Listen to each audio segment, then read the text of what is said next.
further debate, I recognize the member from Ottawa South. Thank you very much, Speaker. And, it's interesting, this debate's ending.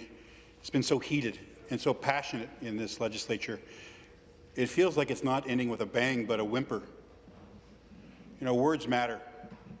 Words matter to us in here. And the kind of things that we've been debating around Bill 213, specifically the special deal that Mr. McVitie is getting, is very concerning because of his words. And they're not just concerning to me and members on this side of the legislature, but I know they're concerning to members on the other side of the legislature. I know by looking on the other side when I'm in debate or asking a question, especially in question period, people are looking down at their desks. They're not very happy about it.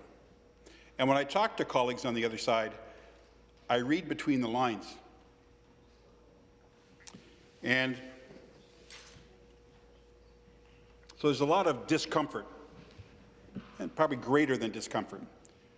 And it's very clear to me that there is one person making this decision, and it's the Premier. And I was hoping, after all the questioning and all the debate and all the media coverage of this very concerning issue, that the Premier might have come to the light moment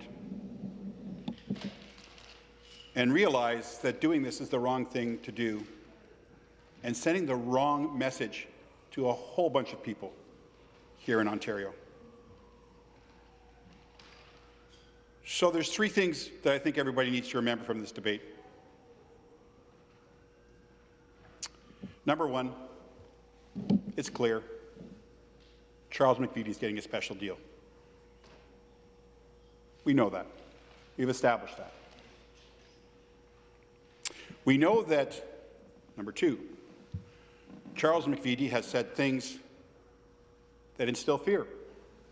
We heard it from the member from University Rosedale. In this legislature, we didn't have to go to testimony committee, but we heard her tell us how that affected her family, how his words affected her family. We heard that. We didn't have to go outside this building. And the reality is, Mr. McVitie has said that the Muslim faith is a threat, that it's a hostile takeover.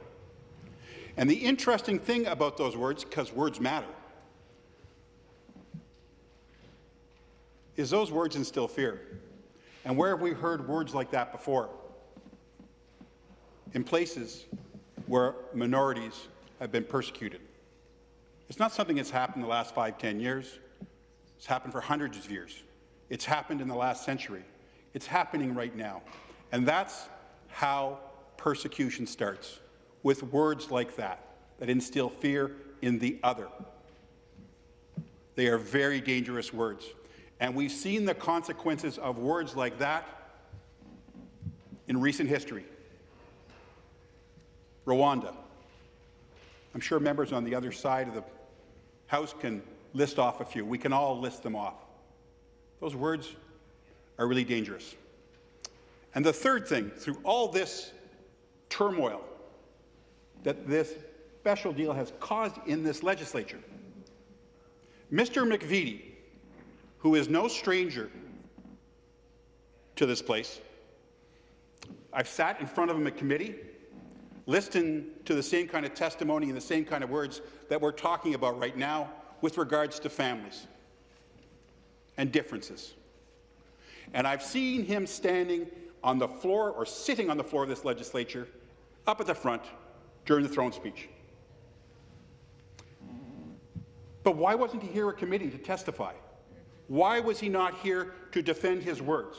Why was he not here to defend his institution? Why did he not have the courage to appear here? Because his words are wholly indefensible. That's why he didn't have the courage to come here. So we're probably going to vote on this next week. So there are three things that members can do on the other side of this legislature, because I know you're uncomfortable. You can vote with your government, because that's the team thing to do. Been there. That's the team thing to do. You can vote against this bill and join your colleagues and us on this side in not allowing this to go forward. But you have a third choice.